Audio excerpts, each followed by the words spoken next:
Hey guys, tonight we're stepping into something ancient, something that's been waiting beneath a small town for longer than maps remember.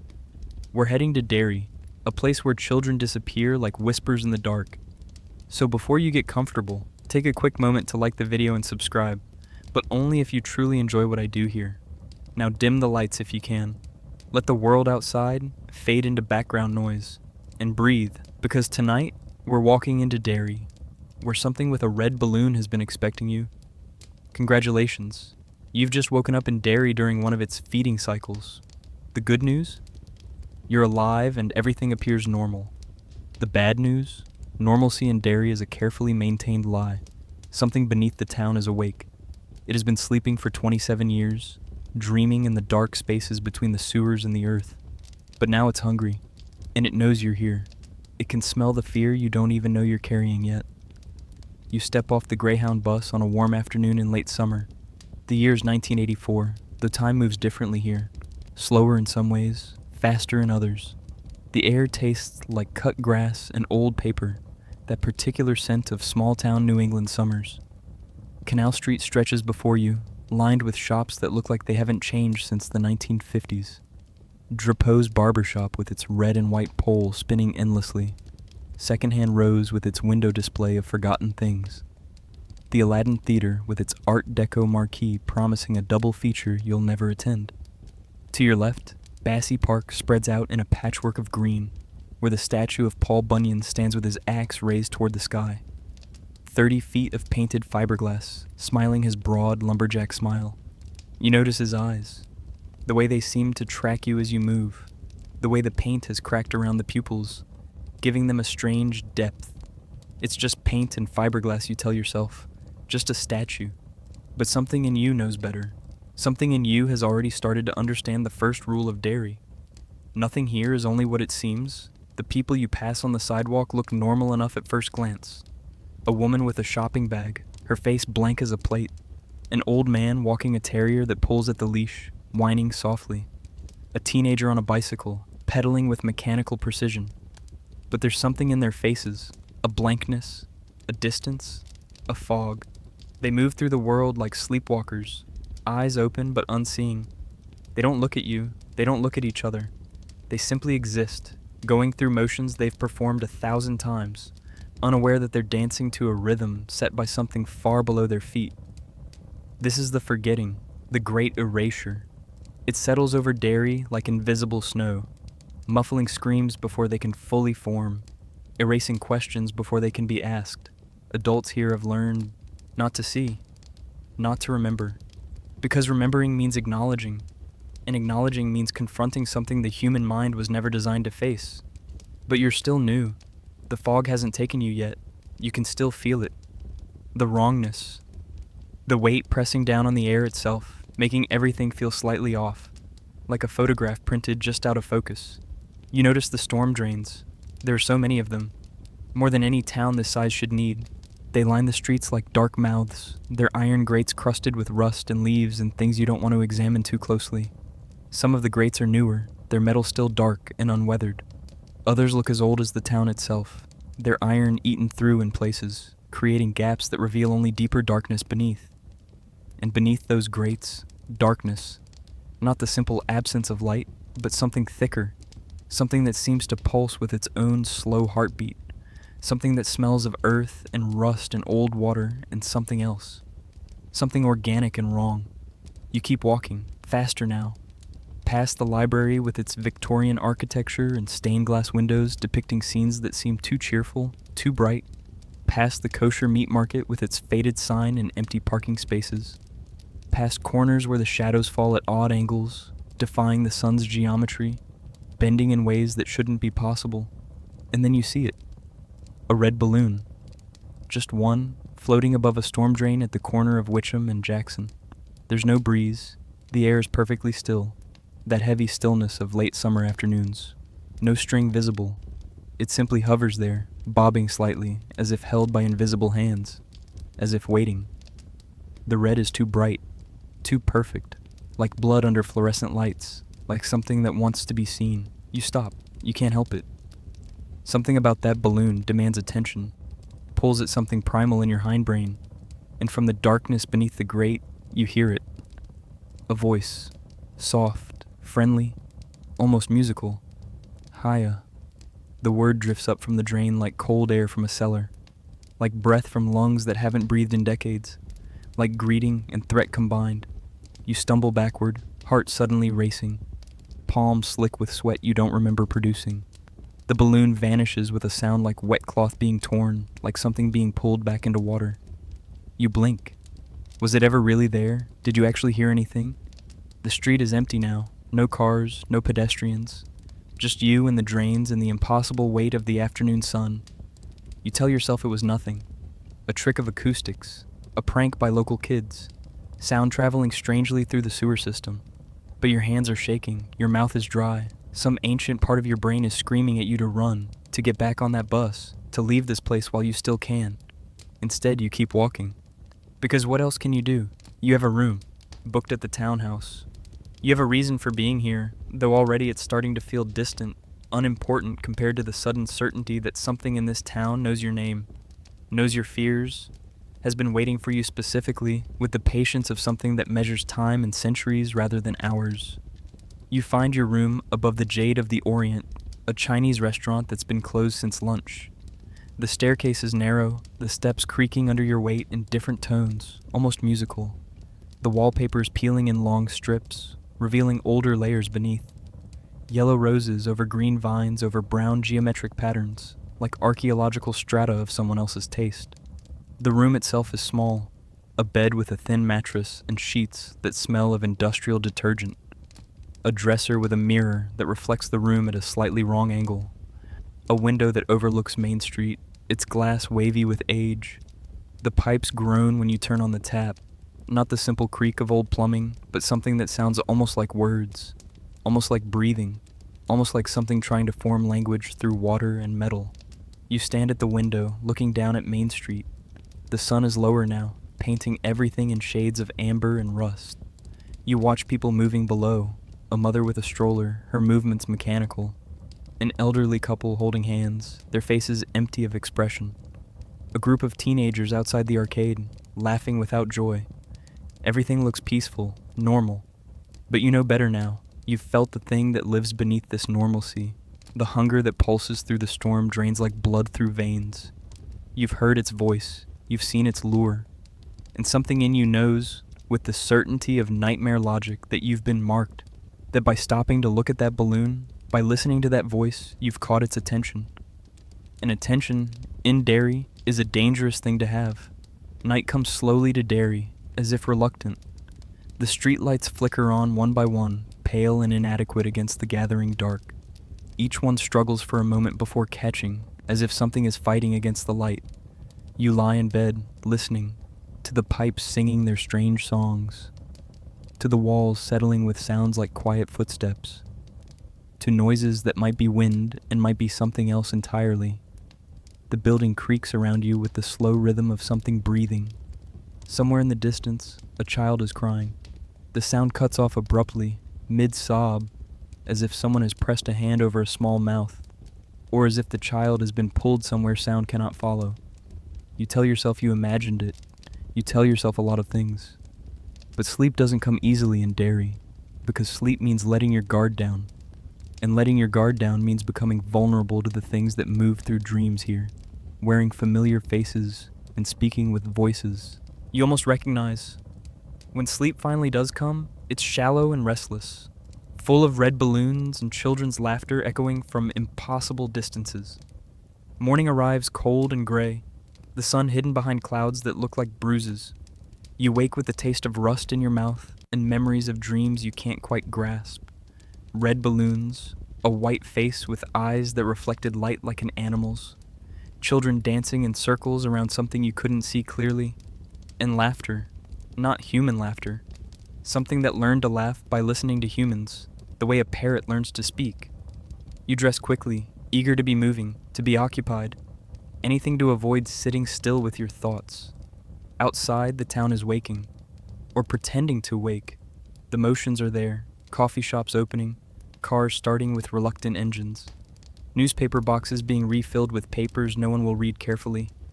But it all feels rehearsed, performed, like actors in a play that's been running for so long they've forgotten it isn't real.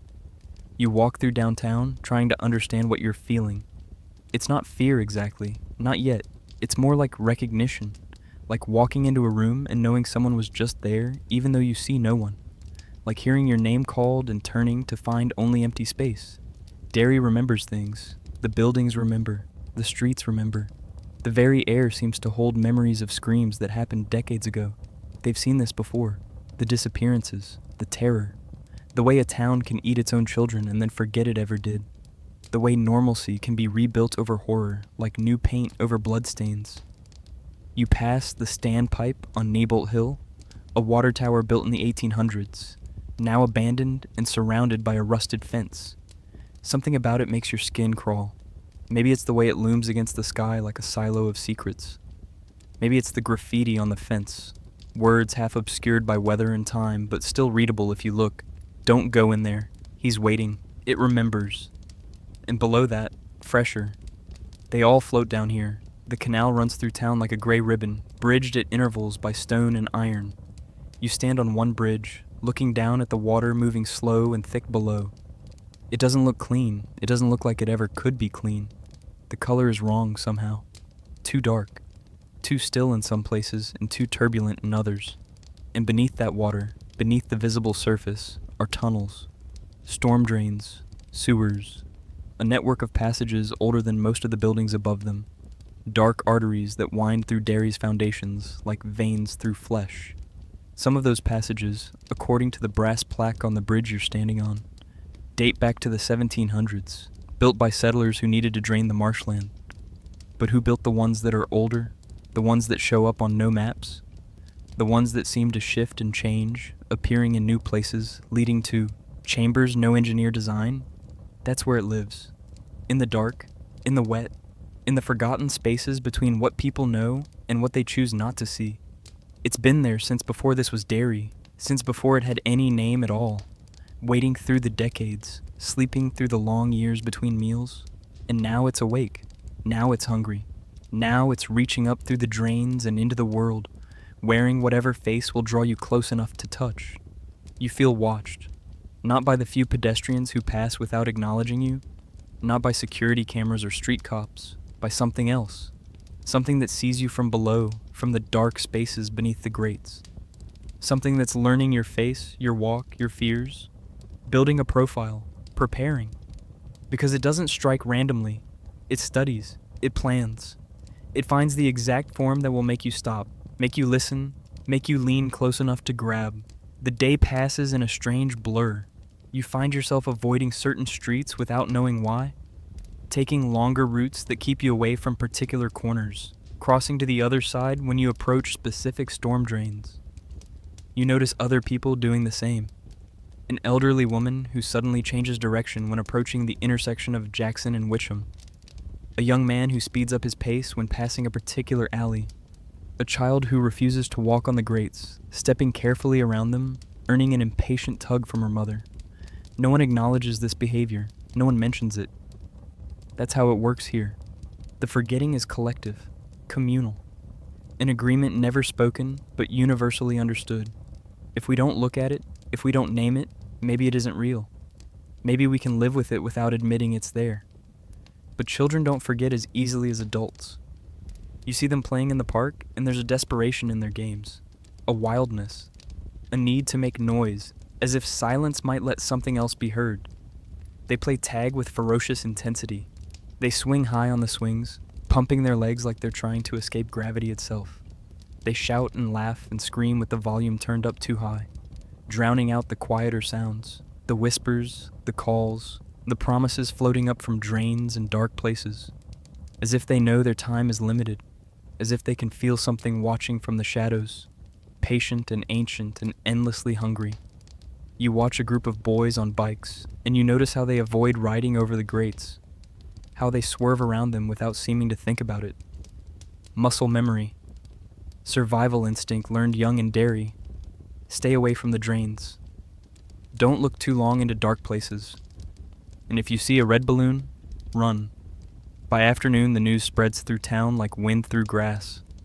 Another child is missing. A boy from Witcham Street, Eddie Corcoran, 10 years old. Last seen near the Barrens, that wild stretch of overgrown land where the canal cuts through broken earth and rusted shopping carts and forgotten things. Search parties form with practiced efficiency, as if the town has done this many times before, which it has.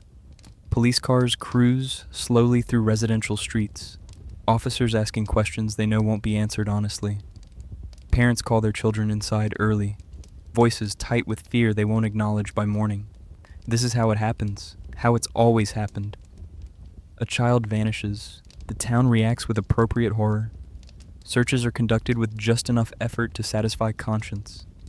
Tears are shed in private where they won't disturb the public peace. And then, slowly the memory fades, like a photograph left too long in sunlight, like a name you used to know but can't quite remember. By next week, Eddie Corcoran will be just another name, another small tragedy in a town that's built on them. His face will blur in people's minds, features becoming vague and uncertain. His parents will move away or stop talking about him, or find that when they try to remember, the details slip away like water through fingers, and Derry will forget. Because that's what Derry does best. That's what Derry has been doing for longer than anyone living can remember. The forgetting is as much a part of the town as the buildings and streets. It's structural, foundational, built into the very ground. You find yourself at the library as evening approaches, drawn there by some instinct you don't quite understand. Maybe it's the hope of finding answers. Maybe it's the need to understand what you've walked into. Maybe it's just the desire to be somewhere with other people, even silent people, rather than alone with your thoughts. The building is beautiful in a faded Victorian way, all columns and arched windows and stone worn smooth by a century of weather and hands. Inside, the air smells like old paper and lemon furniture polish and something else, something older, something like earth and time and secrets. The walls are covered in murals, painted sometime in the 1950s, bright and cheerful and deeply, profoundly wrong. Children float among clouds, their faces too blank, their eyes too wide. Balloons of every color rise into painted skies that are just slightly the wrong shade of blue. Circus performers smile with too many teeth, their limbs bent at angles that shouldn't be possible. And in the corners, if you look closely, there are faces, partial faces, hidden in the shadows and the swirls of paint, watching, always watching. Some of them are smiling, some of them are not. All of them feel aware in a way painted faces shouldn't be. The librarian is an older woman with kind eyes and hands that tremble slightly as she stamps returns. She looks up when you approach the desk, and for a moment, something flickers across her face. Recognition, warning, pity. Then it's gone, replaced by professional courtesy. She asks if you're new in town. You tell her yes. She smiles, but there's sadness in it. Deep sadness. The kind that comes from watching the same tragedy repeat itself and being powerless to stop it. "Welcome to Derry," she says, and it sounds like condolence. Like she's apologizing for something she can't name. Like she's saying goodbye to someone who doesn't know they're already gone. You ask about the town's history. She directs you to the archives, the microfiche, the old newspapers. "We have quite a history here," she says. Though not all of it's in the official records. Some things people don't like to remember. You spend the evening reading, old newspapers on microfiche, the print faded and smudged. The pattern emerges quickly once you know to look for it. Every 27 years, give or take a year or two. A spike in disappearances, a surge in violence. A cluster of tragedies that all happen within a short period, then stop as abruptly as they began. 1957 through 1958, multiple children missing. A series of brutal murders, then nothing. Peace for decades. Before that, 1929 through 1931. The Bradley gang shootout that killed dozens. The Black Spot fire that claimed over 100 lives. The disappearance of an entire Girl Scout troop. Then peace again. Before that, 1904 through 1906. The Kitchener Ironworks explosion. The Easter Sunday massacre at the Silver Dollar Bar. The vanishing of the children at the Derry standpipe dedication. The pattern continues. 1876 through 1878, 1849 through 1851. And before that, records get sparse, but the pattern continues. Further back, deeper down, into Derry's history and prehistory, into the time before it was officially a town at all. Something has been here since the beginning, something that feeds on fear and flesh and the special innocence of children. Something that wears different faces in different eras, adapting to each generation's nightmares. A leper when disease was common. A mummy when Egyptian exhibits toured the country. A werewolf when Universal Pictures made monsters popular. And now, in this modern age, a clown. Because clowns are supposed to make you happy. Because they're supposed to be safe and funny and childish. Because the betrayal of that expectation makes the fear taste sweeter. The cognitive dissonance of seeing something that should bring joy, bringing instead unspeakable horror. That's the meal. Not just the fear, but the corruption of innocence itself. You find references to something called it in some of the older articles, though the word is never capitalized, never explained. Just mentioned in passing in witness statements that were buried on back pages or redacted from official reports. It came out of the drain. It was wearing a clown suit, but it wasn't human. It promised my son balloons. It knew his name. The articles that mention these statements never follow up. They present them as ravings of grief-stricken parents or traumatized witnesses. Nothing to investigate, nothing to see. Move on, forget. But you're starting to understand that the forgetting is not passive. It's active. It's part of the feeding. The town forgets because something makes it forget. Because memory is dangerous to a predator that relies on camouflage. Because witnesses who remember can warn others, can prepare, can resist. That night, you dream again. In the dream, you're walking through Derry, but it's not quite right. The buildings are the same, but they're older, or newer, or both, existing in multiple time periods simultaneously. You pass the standpipe, and it's still under construction. Workers in old-fashioned clothes hammering at pipes that gleam too bright in the sun. But you can also see it as it will be, abandoned and rusted, windows broken, something moving in the darkness inside. You pass the black spot, and it's burning, smoke rising black against a black sky while people scream behind locked doors. But you can also see it as it was before, when music flowed out into summer nights, when people danced and laughed and believed they were building something that would last. You pass houses that haven't been built yet, and ruins of buildings that won't fall for another century. Time in the dream is not linear, it's circular, overlapping. Everything that has happened and will happen existing in the same eternal moment. And through it all, beneath it all, you hear laughter. Not human laughter. Something that learned to laugh by listening to humans, the way a parrot learns words without understanding meaning. Something that mimics joy without feeling it, the way a spider's web mimics beauty while being designed for death. The laughter echoes from the drains, from the sewers, from the dark spaces beneath the town. It's everywhere and nowhere. It's coming from below and inside and tomorrow and yesterday. You try to run, but your legs are slow, dream heavy. You try to scream, but no sound comes out. And then you see it, standing at the end of a street that seems to stretch forever. A figure in a silver suit with orange pom-poms, a white face with a too-wide smile, eyes that reflect light like an animal's, like something that lives in deep caves where no light should reach. It's holding a balloon, just one, red as blood, red as the inside of your mouth. It raises one white-gloved hand, waves, slowly, deliberately, and whispers something you can't quite hear, but somehow understand in your bones. We all float down here. You wake with the sound still in your ears, or maybe it's coming from the pipes, or maybe there's no difference anymore between what you dream and what Derry whispers to you in the dark. The room is cold despite the summer heat. Your breath fogs in the air. And for just a moment, just a flash, you see it in the mirror. The reflection shows not your face but another, white, painted, grinning with too many teeth. Then you blink and it's gone, and you're alone in a room that suddenly feels too small, too exposed, too far from anywhere safe. The next morning, you see the house on Neibolt Street. You don't mean to. You're just walking, trying to stay moving, trying to outpace the growing sense that this town is a trap, and you've already triggered it. But your feet carry you there anyway, as if pulled by some gravity you can't resist, as if the house wants to be seen, wants to be acknowledged. The house stands alone on a corner lot, separated from its neighbors by overgrown grass and chain-link fence. It's gray, or maybe it's just so weathered that all color has been leached from it, leaving only the essence of decay. The paint, what's left of it, hangs in strips like dead skin. The windows are dark, not just empty, but actively dark, as if light goes into them and doesn't come back out, as if they're not windows at all, but holes punched through into some other place where different rules apply. The porch sags in the middle, boards warped and broken. The door hangs slightly open, revealing nothing but shadow beyond.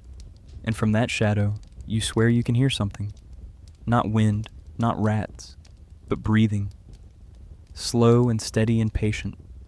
The breath of something that has all the time in the world to wait for you to come closer. You know, with absolute certainty that something lives there, or lives under it, or uses it as a doorway between here and somewhere else. Somewhere older, somewhere that shouldn't have doors at all. Somewhere that exists in the spaces between sewers and earth, between now and then, between waking and nightmare.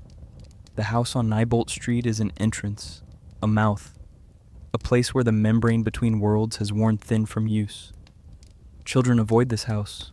They cross the street to walk on the other side. They ride their bikes faster when passing it. Some of them have nightmares about it, though they can't quite remember why. Something about a leper, something about a clown, something about promises made in the dark that can never be fulfilled because what's waiting doesn't give, it only takes. You don't go closer. Some survival instinct stronger than curiosity keeps your feet on the sidewalk. But you feel it watching, from the dark windows, from the gap in the door, from the storm drain at the curb, where water trickles with a sound like whispered secrets. You feel its attention like weight, like pressure on your skull, like invisible hands tracing the outline of your face, learning you, memorizing you. You turn away, you walk back toward the center of town, toward light and people and the comfortable fiction of normalcy. But you can feel its attention on your back all the way down the street, following you, patient. It has all the time in the world. It's been here for thousands of years, sleeping and waking in its endless cycle. What's one more day? What's one more person wandering its streets, not yet understanding that they're already caught in a web spun before their grandparents were born? That's when you start to understand. This isn't about you. You're not special. You're not the hero of this story. You're just another potential victim in a cycle that's been repeating since before America had a name. Derry feeds on people, on their fear and their flesh and their unwillingness to see what's right in front of them. It's an ecosystem, a food chain with something ancient and patient and utterly inhuman at the top. And everyone here is complicit. The adults who forget, the police who don't investigate too hard, the newspapers that bury stories on back pages, the therapists who diagnose trauma but never ask what traumatized, the teachers who notice children going missing but don't connect the dots because connecting them would require acknowledging something their minds refuse to accept, the newcomers who sense something wrong and leave before they can define it, the children who disappear and are mourned and then erased from memory like words written in sand. You could leave. You should leave. The bus station is open. Routes run east and west, north and south, carrying people to places where storm drains are just storm drains and clowns are only entertainers in makeup and laughter is only human. But something keeps you here. Maybe it's the same thing that brought you in the first place, though that reason feels distant now, dreamlike, as if it happened to someone else. Maybe it's curiosity. Maybe it's something darker, the need to understand, the compulsion to look directly at what everyone else refuses to see. Or maybe it's simpler than that. Maybe Derry has decided you're not leaving.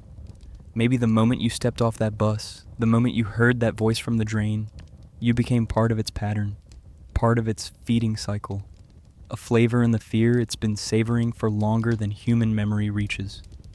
You think about Eddie Corcoran, 10 years old, missing, probably dead by now if he's lucky. If he's not lucky, he's somewhere dark and wet, listening to laughter that sounds almost human, waiting for the thing with orange hair and silver eyes to lean close and whisper promises in a voice that knows every fear he's ever had. You think about all the other children, the ones from this year and the year before and all the years stretching back into Derry's past. Betty Ripsum, Georgie Denbrough, Patrick Hochstetter. Names that will be forgotten or half remembered or twisted into urban legends that obscure the truth of what really happened to them. Children who walked into the dark following voices they recognized. Children who reached for balloons that floated without wind. Children who listened to promises of games and prizes and friends waiting just down here in the dark where the adults can't hear us. Just follow the voice. Just come a little closer. Just take my hand. The sun sets on another day in Derry. The streetlights come on with their weak yellow glow, struggling against shadows that seem thicker than they should be. Somewhere, a child is having nightmares about a clown with a white face and a red smile. Somewhere, parents are lying to themselves, saying it couldn't happen to their family. Their child is too smart, too careful, too loved. Somewhere, in the dark beneath the town, something is laughing. Not because it finds anything funny, but because it's learned that laughter makes children pause, makes them curious, makes them lean a little closer to the drain to see what's down there in the dark.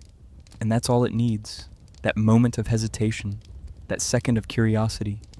That's when the balloon pops and the laughter turns to screaming and another child learns that monsters are real, that they've always been real, that they've been waiting in the dark for longer than houses have been standing, or streets have been paved, or towns have been named. You lie in your bed above the jade of the Orient, listening to the pipes sing their strange songs. You think about leaving tomorrow. You probably won't. Something in you knows that Derry doesn't let go easily, that once it has your scent, once it knows your fears, you're part of it. Part of the cycle, part of the story that's been telling itself for longer than anyone can remember. And somewhere, floating in the dark between the pipes and the sewers, a red balloon drifts on currents that have nothing to do with wind, waiting, patient.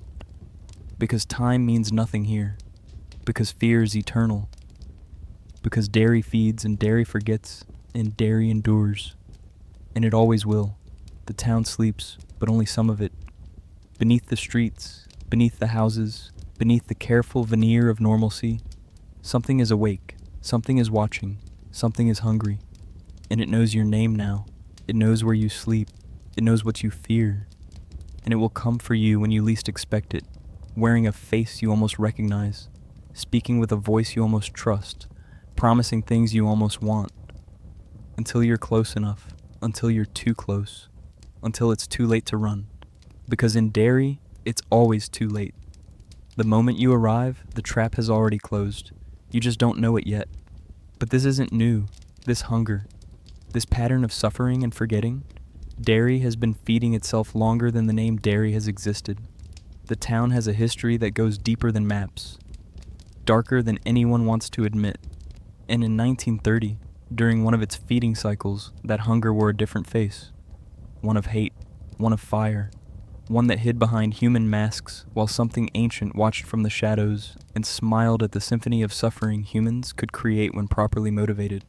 In that year, a group of black soldiers came home from the Great War, men who had seen the trenches of France, who had walked through mustard gas and artillery fire and watched their brothers die in mud so deep it swallowed bodies whole.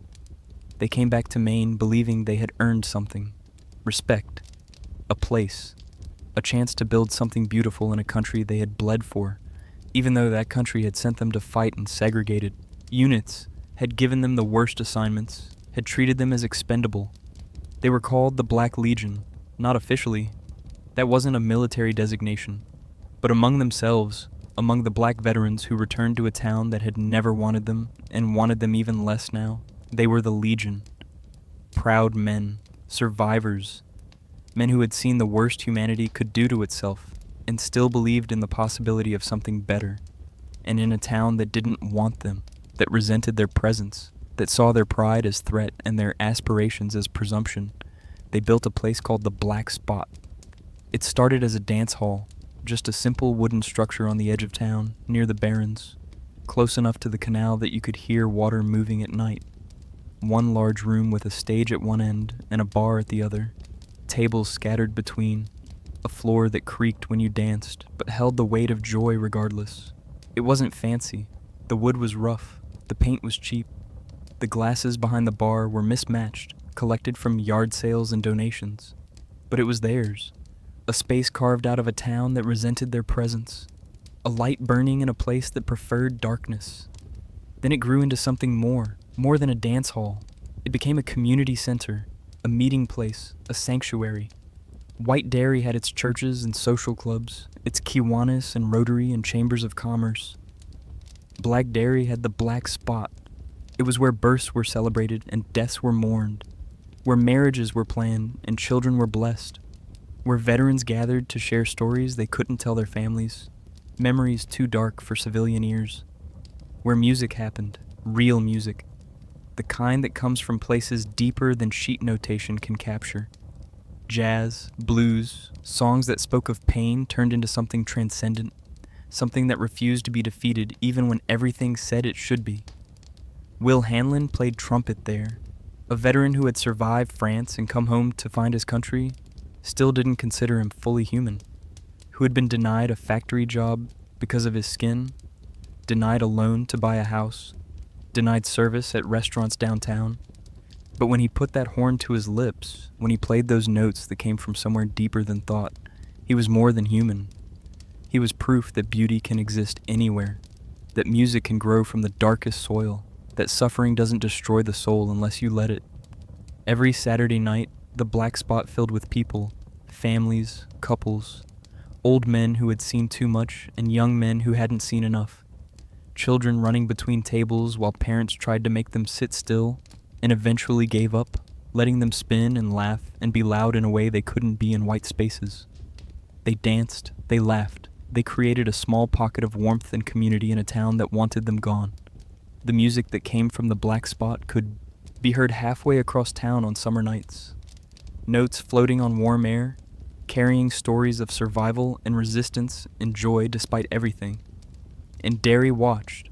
White Derry watched with resentment growing like rot in wood, watched and whispered and planned. Because Derry doesn't tolerate light for long, because something beneath the town feeds on hate as easily as fear, maybe even prefers it, the way hate burns hotter and leaves more ash. Because monsters aren't always inhuman.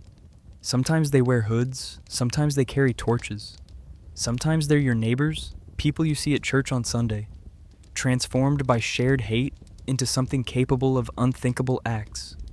The resentment had been building for months. Every Saturday night, white residents near the black spot complained about the noise, though the Kiwanis Lodge was louder and no one complained about that. They complained about traffic, though the black spot drew fewer cars than the movie theater. They complained about property values, though no one was buying or selling in that part of town anyway. The complaints were pretense. The real grievance was simpler and darker. Black people were being too happy, too visible, too proud, too unwilling to accept the place White Derry had decided they should occupy. And that couldn't be tolerated. Something had to be done. So one Saturday night in late summer, the hottest night of the year, when the black spot was full to capacity, over 150 people inside, dancing to a band that was playing like they knew something was coming but were determined to make beautiful noise in the face of it, a mob gathered outside. White men from town and the surrounding areas. Some were veterans too, men who had fought beside black soldiers in France and somehow forgotten that shared experience when they came home. Some were local businessmen, respectable members of the community who would deny being there if asked. Some were just young men with too much anger and too few targets, drawn by the promise of violence, sanctioned by group participation. Some wore makeshift hoods, some didn't bother hiding their faces, confident there would be no consequences. They carried torches, they carried gasoline, they carried hate that had been building for months, focusing on this building, this symbol of black pride in a town that believed black people should remain invisible and grateful for even that. The music was loud enough that no one inside heard them coming, the trumpet and the upright bass and the drums and the voices raised in song. The laughter was bright enough that no one saw the shadows gathering outside, moving with purpose, taking positions around the building like soldiers surrounding an objective. And then the doors were barred from the outside, heavy chains, padlocks purchased specifically for this purpose, the windows nailed shut with boards brought in trucks, 2x4s measured and cut to fit perfectly, as if someone had planned this, with carpenter's precision. Every exit blocked, every escape route closed. The building had become a trap, and everyone inside was caught. The first scream came when smoke started seeping through the floorboards. Just a wisp at first, thin and gray, easy to ignore, then thicker, then black, then fire. Not the slow spread of accident, Not an overturned candle or a forgotten cigarette, but the fast, intentional burn of accelerant. Gasoline poured through the few windows left deliberately unbarred, splashing across walls and floors and people. Torches thrown onto the roof, where dry summer wood caught instantly. Flames spreading like water flowing uphill. The wooden structure became an oven in minutes. Everything inside turning to fuel for the flames. They tried to break down the doors. Groups of men taking turns, shoulder to shoulder, ramming against wood that held fast, chains rattling but not breaking. The locks were new, strong, designed to hold. They tried the windows, but the nails held. Boards reinforced from outside by men who watched the building burn and felt righteous. They could see faces through gaps in the boards, people they knew, women they had gone to school with, children they had seen playing in the park. But the hoods made it easier, the mob made it easier, the shared purpose made it easier. Alone, most of them couldn't have done this. But together, they were something different, something capable of monstrous acts while telling themselves it was necessary, justified, deserved.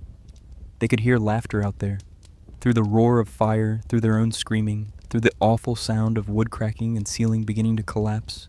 They heard laughter, human laughter, the mob celebrating as people burned, cheering when someone at a window fell back from the smoke, whistling when flames broke through the roof, celebrating death like it was entertainment, like it was justice, like it was anything other than murder. Will Hanlon made it to a high window on the backside of the building, away from where the mob was thickest. Broke through glass with his trumpet, the instrument that had made such beautiful sounds now just a tool, creating a gap barely large enough for a child. He passed his infant son through to someone who had climbed the outside wall, a teenager from a neighboring house who heard the screams and came running, passed him through and whispered, "Run," even though the boy was too young to understand. Whispered it anyway, like a prayer, like a promise, like a curse on this town and everything it represented. Others tried to follow, some made it. A handful of children passed through windows too small for adults. A few young men who squeezed through gaps in boards weakened by fire. Most didn't. The heat was impossible. The smoke thick as oil, coating lungs, strangling breath.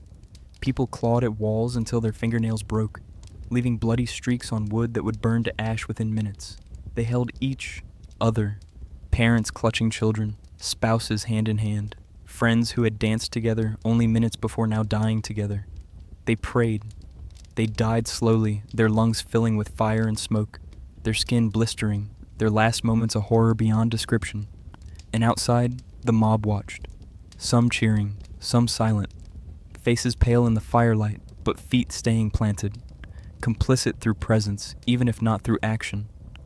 All guilty, all part of this. They stood in a circle around the burning building like it was a festival, like it was the 4th of July, like the screams were fireworks and the flames were celebration. The smell must have been terrible. Burning wood and burning flesh smelled different. Everyone who was there knew the difference, knew what they were smelling, and stayed anyway. The fire department came eventually, too late, taking their time on back roads while the black spot burned. The water they sprayed was half-hearted at best, more about containing the spread to nearby buildings than about saving lives. By the time they arrived, there were no lives left to save. By the time the flames were controlled, all that remained were bones and ash in the twisted metal frame where a stage had been. A trumpet melted into abstract sculpture. A bass, strings snapped and wood charred. Glasses from behind the bar melted into formless lumps and bodies. So many bodies, burned beyond recognition, fused together in death, the way they had been pressed together in life, trying to escape, trying to breathe, trying to survive. The official report called it an accident, faulty wiring in a building that wasn't up to code, overcrowding that turned a small fire into a tragedy, doors that had been chained from the inside, presumably by someone trying to keep people out, and accidentally trapping everyone in. The report was fiction from start to finish, and everyone knew it. But fiction that allowed the town to move on. Fiction that absolved guilt. Fiction that turned murder into misfortune. The newspaper ran the story on page 4, below an advertisement for farm equipment and next to a recipe for summer preserves. The headline was small. The details were vague. The number of dead was underestimated. By the time the paper came out, Derry was already forgetting, already revising, already building a new story that was easier to live with. Most of the bodies couldn't be identified. Fire destroys evidence, burns away identity, reduces humans to anonymous carbon. They were buried in a mass grave at the edge of the cemetery, far from the family plots, marked with a single stone that gave the wrong date and didn't mention how they died. Just in memory of those lost in the fire. As if it had been an act of God rather than an act of hate, the survivors were questioned, pressured, encouraged to remember it differently. Police sitting across from traumatized witnesses and gently suggesting they might be confused about the chains. Maybe the chains were always there, some old security measure. Maybe in the panic and smoke, they only thought they saw people outside holding torches. Memory is unreliable, especially in crisis. Better to accept the official version. Safer, easier. Most left Derry within the year, unable to live in a town that had murdered their friends and family and then pretended it was an accident. Those who stayed never spoke about that night, not to their children, not to each other. The memory was too heavy, too hot, too full of the screaming that didn't stop even after the voices went silent. Some nights, they would wake up smelling smoke, hearing those screams, feeling the heat, and they would lie in the dark, alone with their trauma, in a town that demanded silence as the price of continued existence.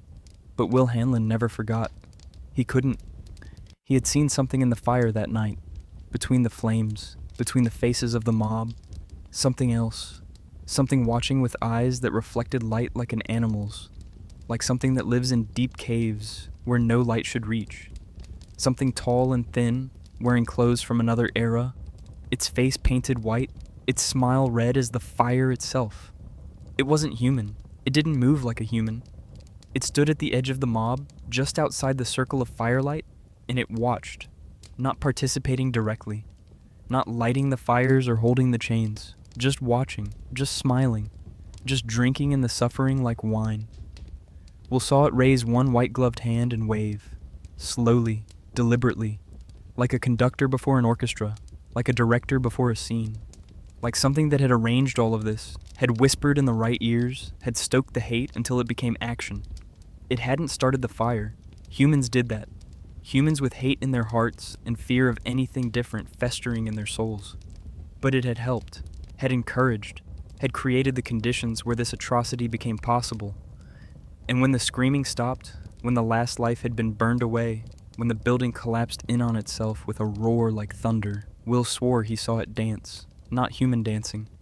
Movements too fluid, too wrong, too impossible.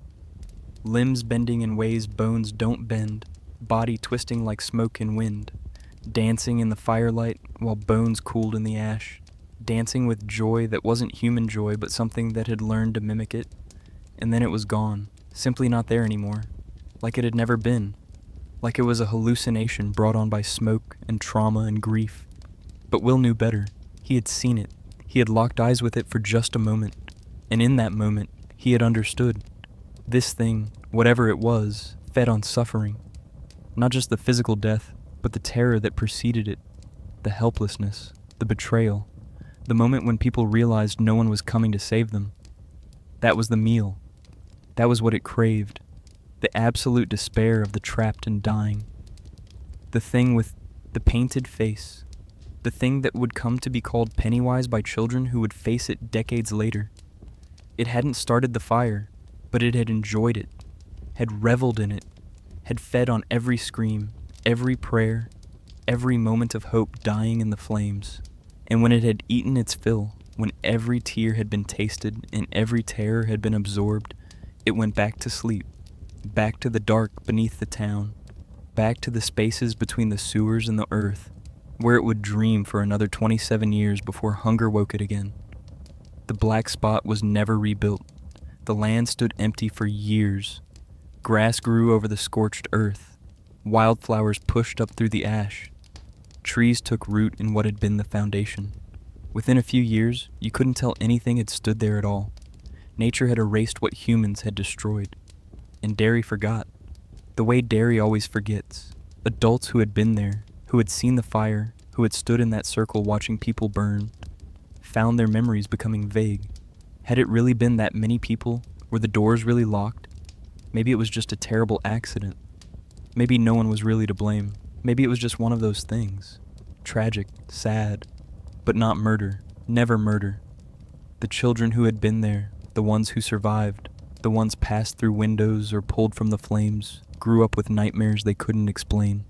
Dreams of fire and laughter, visions of something pale and terrible moving through flames, grinning, savoring every moment of agony.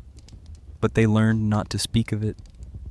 Learned that Derry didn't want to remember, that the price of living here was forgetting, that the only way to survive was to pretend the monsters weren't real, to accept the official story, to move on.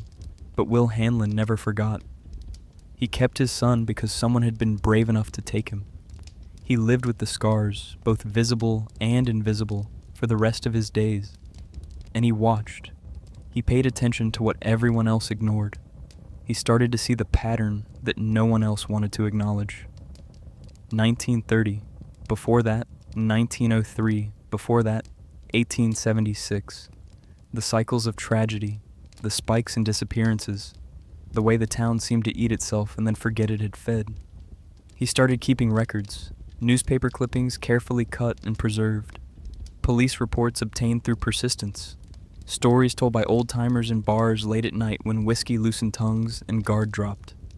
He built a history of Derry that no official record would acknowledge, a map of suffering that pointed to something beneath it all, something patient, something ancient, something that wore different faces but never really changed. And he waited, because he knew it would come back, knew that in 27 years, give or take, the hunger would wake again. And maybe someone would finally be brave enough to face it. Someone would finally refuse to forget. Someone would finally look directly at the thing everyone else could only see in peripheral vision, could only acknowledge in nightmares, could only admit existed when they were drunk or dying or too traumatized to maintain the lie anymore. The black spot burned in 1930. The bodies were buried. The records were changed. The memory was erased from official history. But the truth remained, hidden in the spaces Derry didn't want to look, waiting for someone brave enough or foolish enough to dig it up. Will Hanlon kept that truth alive, kept it written down, kept it ready for the day when it would be needed, for the day when children would once again start disappearing, and adults would once again start forgetting, and something with a painted face would once again rise from the sewers to feed. Because some things refuse to stay buried. Some memories are too strong to erase. Some fires burn so hot they leave marks that time can't smooth away. The black spot is gone, but its shadow remains. In the nightmares of survivors, in the guilt of perpetrators who convinced themselves it was justified. In the ground itself, where bones turn to ash, turn to soil, where nothing will grow quite right even after all these years. And somewhere in the dark beneath Derry, something smiled wider than any human mouth should stretch. Satisfied, fed, ready to sleep again, to dream through the decades until hunger woke it once more. The black spot was a feast, not just bodies, but souls. Not just death, but the special horror of death by fire, death by hate, death while knowing you're being murdered and no one will be punished for it. That kind of suffering has a flavor, a richness. It sustained the thing beneath Derry for years, kept it sleeping soundly, dreaming pleasant dreams of human cruelty and mob violence, and all the ways people can hurt each other when given permission by group consensus. When Will Hanlon died, decades later, he was still keeping records, still watching, still waiting. And when his son came back to Derry in 1984, when children started disappearing again, when red balloons started appearing and adults started forgetting, Mike Hanlon opened his father's notebooks. Read the history no one else remembered, saw the pattern no one else acknowledged, and understood that his father had been right. Something was here, something old, something that fed on fear and suffering and the special terror of children who didn't yet know that monsters only exist in stories. Except in Derry. In Derry, the monsters are real. They've always been real. And they remember everything we try to forget. But even the black spot wasn't the beginning. The hunger's older than that. Older than the town. Older than the country. Older, perhaps, than human memory reaches. To understand what Derry feeds on, you have to go back further. Past the fires and the disappearances and the cycles of tragedy.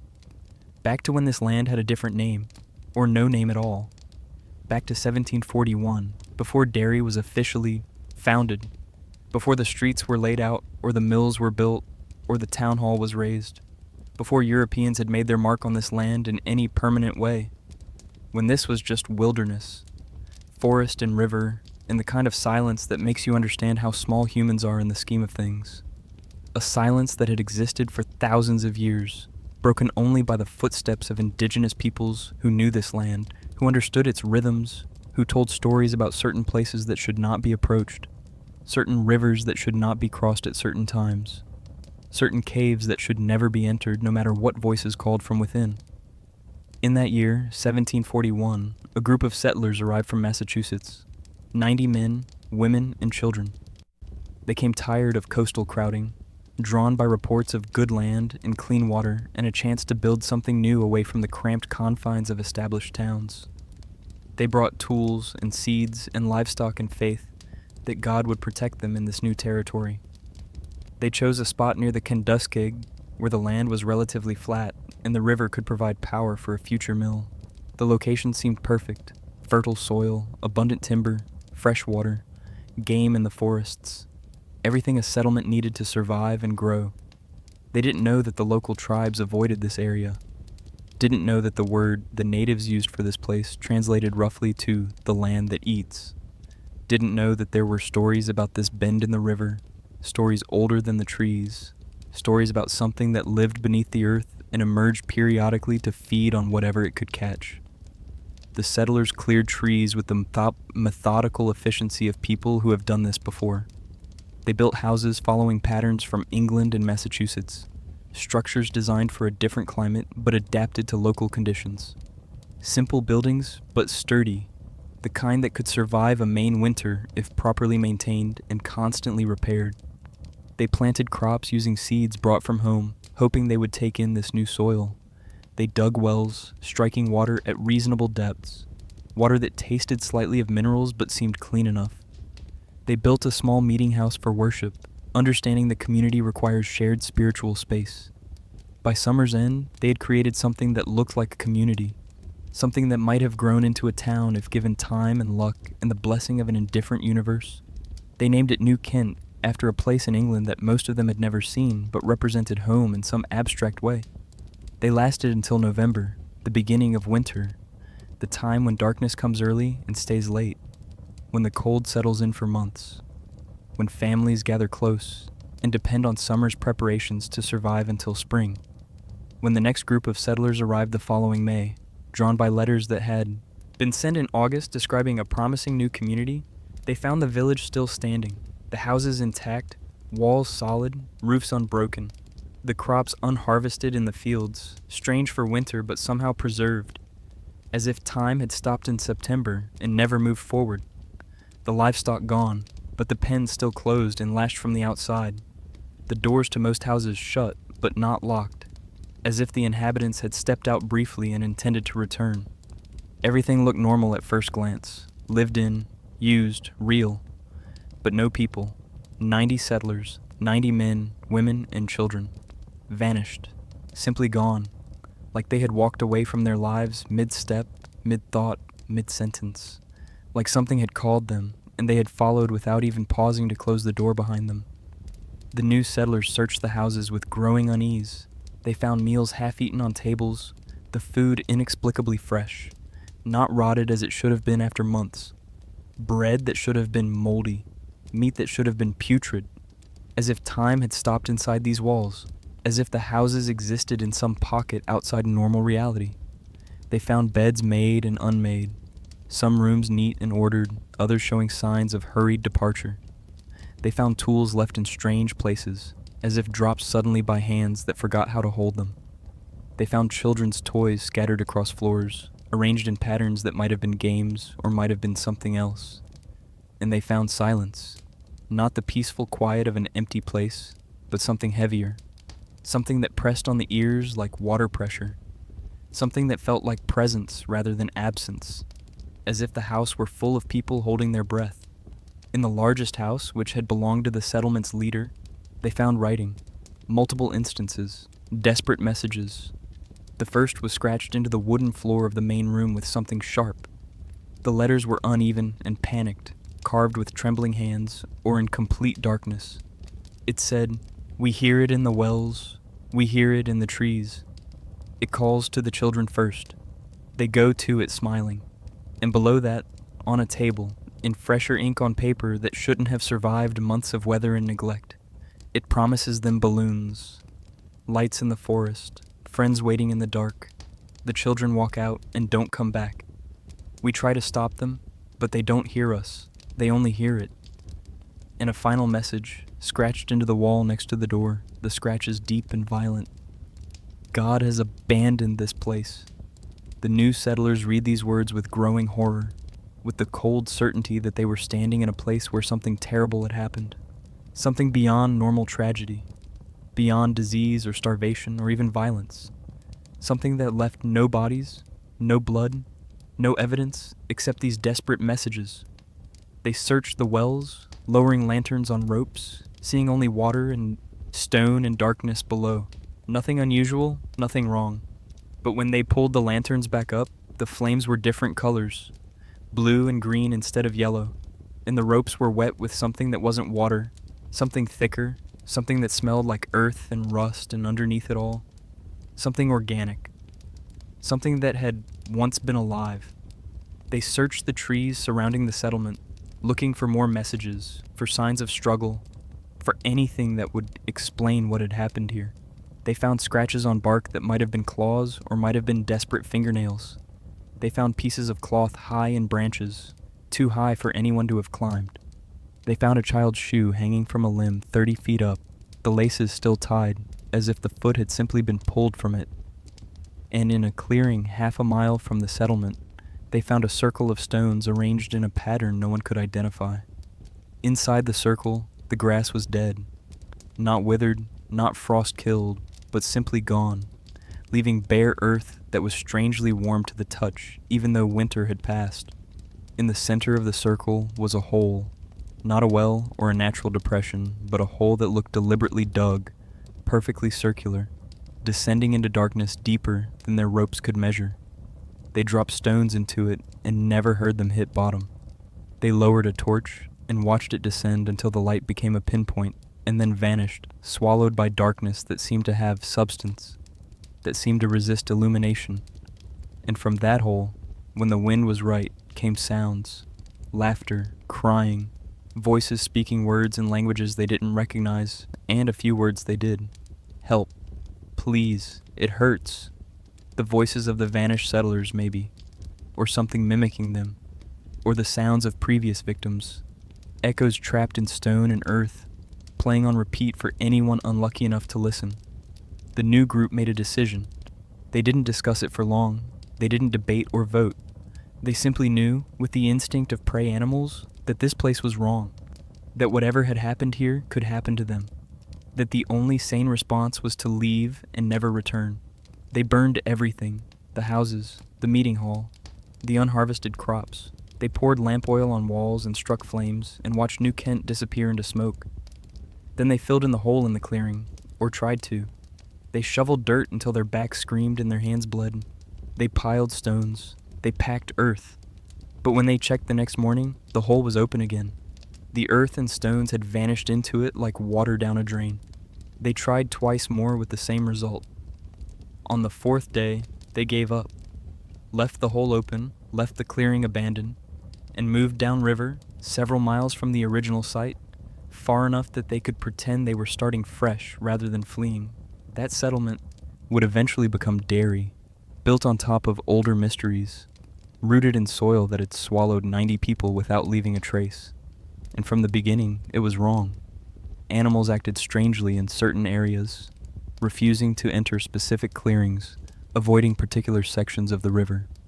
Dogs wouldn't cross certain invisible boundaries, instead whining and pulling at their leashes until their owners relented and took different paths. Birds avoided specific trees, leaving them bare and silent while surrounding branches filled with nests and song. Wells sometimes produced water that tasted of rust and earth even when newly dug, water that looked clear but left a residue in buckets. a film on the surface that shimmered with colors that didn't belong in nature. And the children had nightmares, dreams of something in the forest, something that called to them in voices they recognized. Parents, siblings, friends, calling from the dark between the trees, promising games and laughter and secrets if they would just come closer. Just step off the path, just follow the voice into the spaces where the light didn't reach. Most children listened to their parents' warnings and stayed close to the settlement. Most, but not all. Every few years, someone would wander off. A child too curious, drawn by promises only they could hear. A teenager who swore they heard music coming from the barrens, beautiful music, more beautiful than anything human instruments could produce. An adult who went into the forest to hunt and never returned, their gun found days later leaning against a tree, unfired, as if they had simply set it down and walked away. And each time, the town would search, would call names until they were hoarse, would beat through underbrush and check every hollow tree and drag the river. And each time, they would find nothing. No body, no clothes, no sign of struggle, just absence where a person used to be. Just empty space where a life had been. Just questions that couldn't be answered without acknowledging something no one wanted to acknowledge. The town learned to accept this, to explain it as natural hazards that came with frontier living. Wolves, bears, the river's strong current, dense forest where people could easily become lost. These explanations were repeated until they became truth, until even those who knew better, who had seen strange things, who had felt the wrongness in certain places, learned to keep silent. Because speaking up meant being labeled crazy, meant being excluded from community, meant admitting fear that couldn't be rationalized away. So they learned to live with it, to warn children away from certain areas without explaining why, to avoid discussing the disappearances except in hushed voices behind closed doors, to bury the truth under layers of acceptable fiction. But some remembered, some kept records, some noticed that the disappearances happened in clusters, that there would be years of peace and then sudden bursts of tragedy, always following the same pattern, always in cycles that were too regular to be coincidence, that the town itself seemed to pulse with some rhythm, tied to events no one wanted to examine too closely. And deep beneath the town, in spaces that existed before humans learned to make maps, something slept. Something older than the Kenduskeag River, which had been carving its path through this valley for thousands of years. Older than the forests, which had grown and died and regrown dozens of times.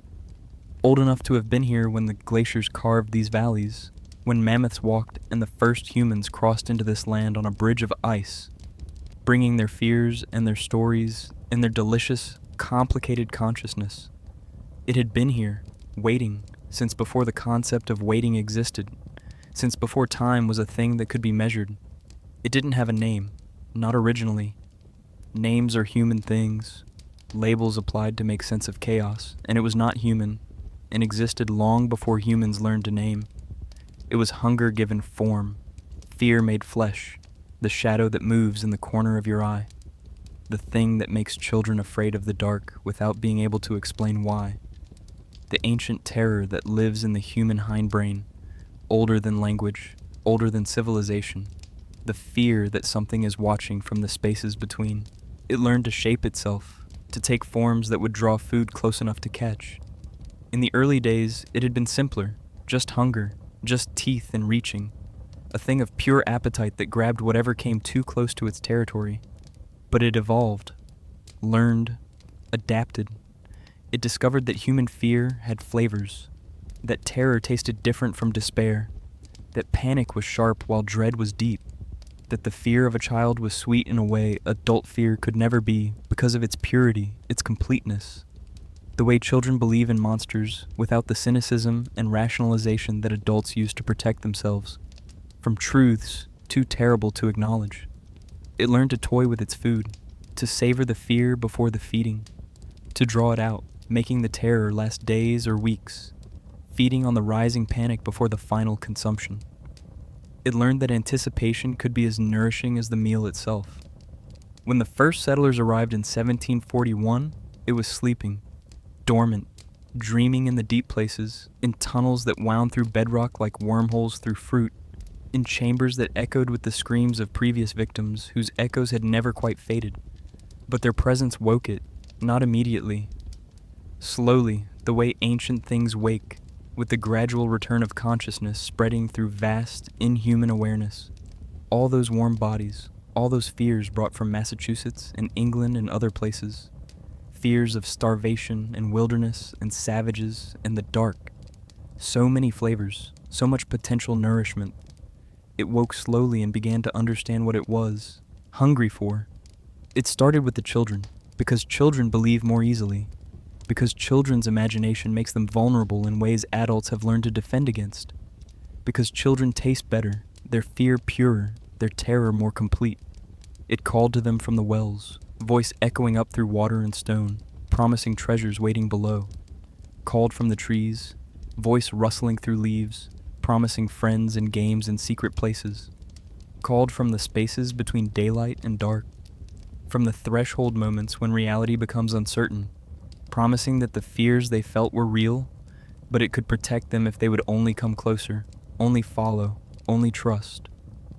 And they came, one by one at first, a child wandering into the forest and not returning, then in pairs, friends holding hands as they followed voices only they could hear, then in groups, multiple children vanishing on the same night, walking out of their homes in the dark, following lights that looked like safety, following sounds that promised joy, walking into the dark and never walking back. The adults tried to stop it. They kept watch, parents taking turns patrolling the settlement at night, armed with muskets and lanterns and the faith that God would protect the innocent. They locked doors and shuttered windows. They posted guards around the village perimeter, men standing in the cold watching the forest for movement, for threats, for anything that could explain the disappearances. But you can't lock out something that's already inside, something that doesn't need doors, something that can seep through cracks and slide through shadows and whisper through walls, something that exists partially in the space between thoughts, that can appear in dreams and nightmares in the twilight state between waking and sleep. By the time they understood what was happening, it was too late. The thing had tasted them, had learned their fears, had marked them as food, and was simply waiting for the right moment to feed completely. It was patient, could afford to be. Time meant nothing to something that had been sleeping for centuries, that measured existence in geological ages, that had been ancient when humans were learning to make fire. What were a few weeks to something immortal? What was patience to something that would outlive empires? The end came quickly once it started. People vanished from inside locked rooms, doors still barred from the inside, as if they had been pulled through walls or had simply ceased to exist.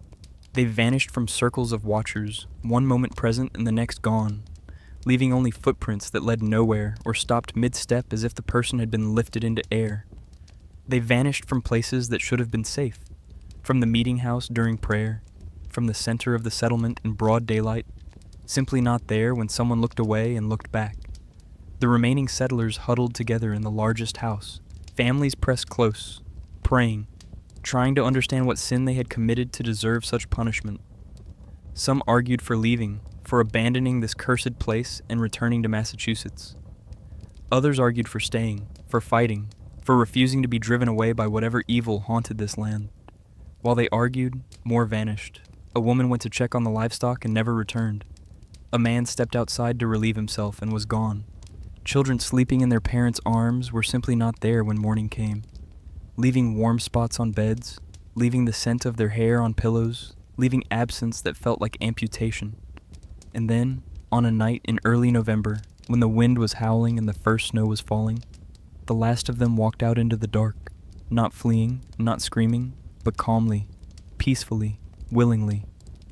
Walking out of the house they had barricaded, walking through snow in their nightclothes, smiling, following something that wore familiar faces and promised relief from fear, following voices that promised warmth and safety and answers, following lights that looked like lanterns carried by friends who had gone ahead to prepare shelter, following into the dark, into the places beneath the trees, into the earth itself where tunnels ran deeper than roots, where the darkness was complete, where something older than names was waiting with open mouths that were mouths but also not mouths, with hands that were hands but also not hands, with a hunger that was hunger, but also something more, something that fed on essence as much as flesh, that consumed memories as much as meat, that ate identity itself, leaving nothing behind, Not even echoes, not even ghosts, just absence where people used to be. By morning, the village was empty. 90 people gone as if they had never existed. The thing beneath the earth fed well that winter, feeding not just on flesh but on fear, on the weeks of rising terror, on the helplessness and confusion and the way community had broken down, the way trust had eroded, the way even faith had begun to waver in the face of something that God either couldn't or wouldn't stop.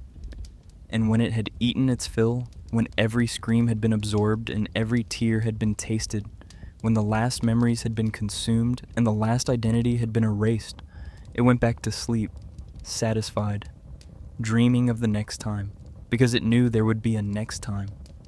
Humans always came back, always built on top of what had been destroyed, always forgot what they should have remembered. It dreamed pleasant dreams, in the way that something inhuman dreams, dreams of fear and feeding and the infinite patience required to wait decades between meals. When the new settlers arrived and found the empty village, they should have run, should have recognized it for what it was, a warning written in absence, a trap that had already been sprung, a place marked by something that didn't want company, only food. But humans are stubborn. Humans need to believe in their own dominance, in their ability to conquer wilderness and make it safe, in the power of civilization to push back the dark. So they burned the evidence and built new homes and told themselves it was different now. They were different. They would succeed where others had failed. They would tame this land. They would make it submit. And for a while, they did. Years passed. Derry grew from settlement to village to town.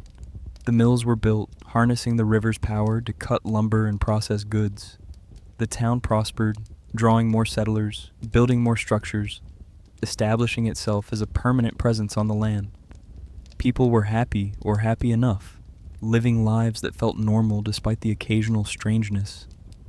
The disappearances that happened regularly but not often enough to prevent life from continuing.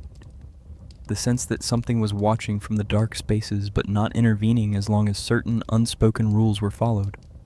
They forgot about the original settlers, forgot about the warnings scratched into floorboards, forgot that beneath their feet, beneath the buildings and the streets and the careful veneer of civilization, something ancient was sleeping, dreaming of fear, waiting for the hunger to wake it again. But it did wake, every generation or so, every 27 years, give or take. The pattern established itself slowly over decades, becoming visible only to those who kept records, who paid attention, who saw through the fog of forgetting that settled over Derry like snow erasing footprints. The thing beneath learned too, learned to be more subtle than wholesale slaughter, learned that slow feeding attracted less attention than entire settlements vanishing overnight, learned to take on forms that made sense to people in their own time.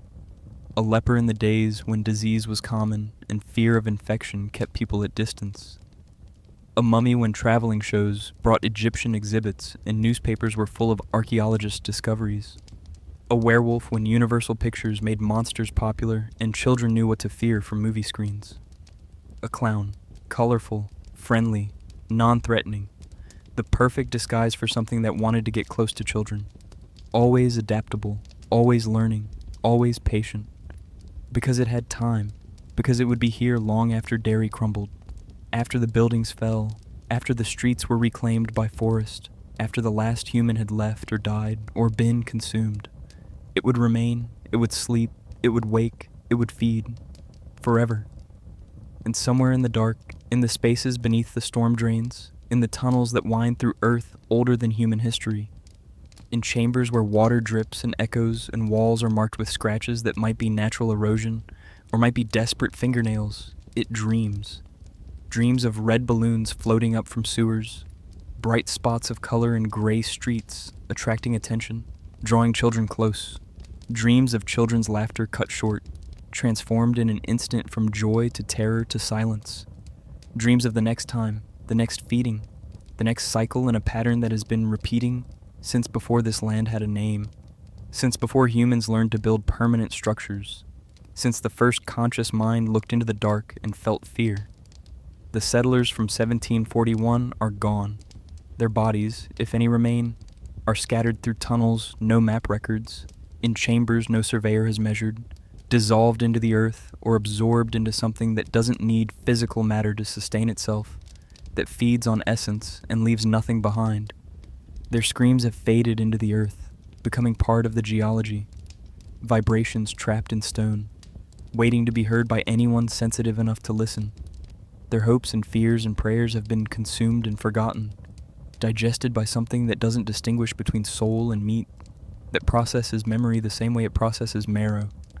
But their story remains, hidden in the foundation of Derry, built over but not erased, a reminder that some hungers are older than humanity, that some places are not meant to be settled, no matter how fertile the land or how clean the water, that some darkness is not the absence of light, but a presence of something that existed before light was named, before the concept of illumination existed, when everything was dark and things moved through that darkness without eyes, because eyes were unnecessary when there was no light to see. The meeting house they built burned on that first night in November. The flames were seen from miles away, bright against the dark forest, a pillar of fire reaching towards stars that offered no help, no salvation, only the cold indifference of the universe. But when people came to investigate, drawn by the glow, following the light through dangerous forest in the dark, they found no fire, no smoke, no heat, just the building gone, as if it had never been, and snow falling into the empty space where it had stood, snow settling onto earth that was unnaturally warm, that steamed slightly in the cold air, that smelled of sulfur and burnt things, and underneath it all, something older than burning. And in the wells they had dug, if you lowered a light on a rope, letting it descend into darkness, you could sometimes see movement far below. Not water reflecting light, not fish or frogs or natural life.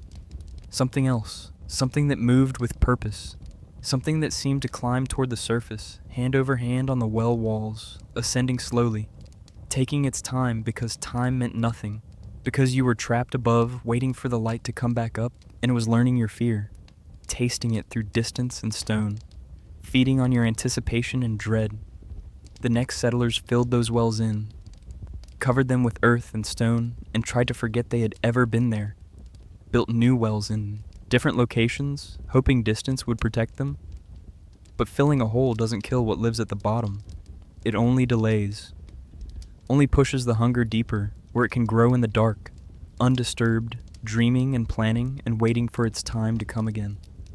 And its time always comes again, because Derry feeds, because the town is built on bones and forgotten screams, on mysteries that were never solved and disappearances that were never explained. Because beneath the streets and the houses and the careful normalcy, beneath the families and the friendships and the illusion of safety, something ancient is always sleeping, always dreaming, always waiting for the next time hunger opens its eyes and reaches up toward the light.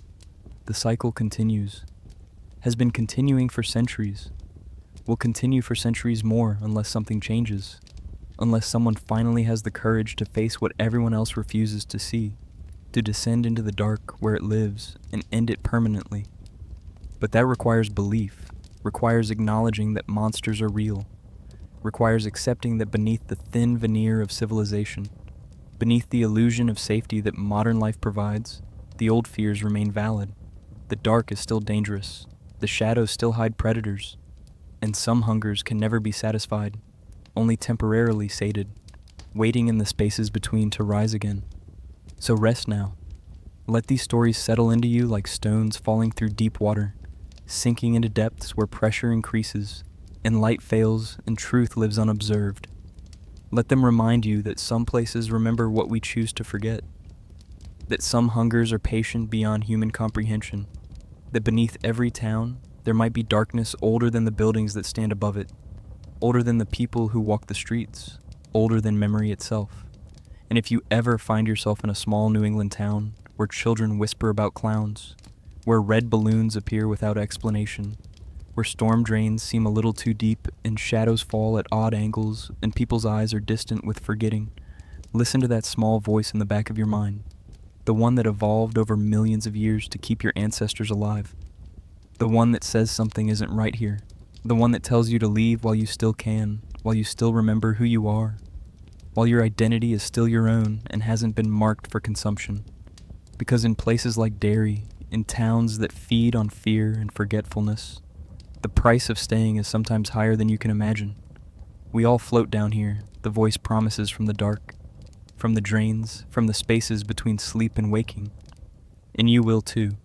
You'll float and drift and eventually dissolve, becoming part of the thing that consumed you, your memories and fears, and the essence of who you were, feeding something that doesn't distinguish between individuals, that sees humans as food. It sees diners as necessary but ultimately temporary, ultimately replaceable. But not tonight. Tonight you're safe.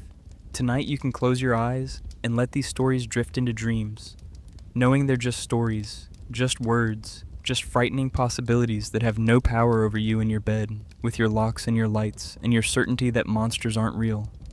Tonight the darkness is just the absence of light, not a presence waiting to be named. Tonight you can rest. Rest now. Let the stories comfort you in their strangeness. Let them be distant enough to be entertaining, but not close enough to be threatening. Let them remind you that somewhere, in some small town in Maine, children are still disappearing, and adults are still forgetting, and something is still feeding in the dark beneath the streets. But that's far away. That's someone else's problem. That's not your reality. And when you wake, remember that some lights refuse to die, even in the darkest places, even when the hunger is ancient and the shadows are deep. Remember that humans survived because they could adapt, could fight, could choose courage over comfort when necessary. Remember that monsters may be real, but so is resistance. So is memory. So is the refusal to forget that keeps truth alive, even when everyone else has moved on. Leave a light before you go, and return soon for more tales from the darker corners of imagination, from the places where fear lives and waits and watches. Until then, stay warm, stay safe, stay aware that the world is stranger than you know, and older than you can imagine, and full of things that have learned to hide in plain sight. Good night.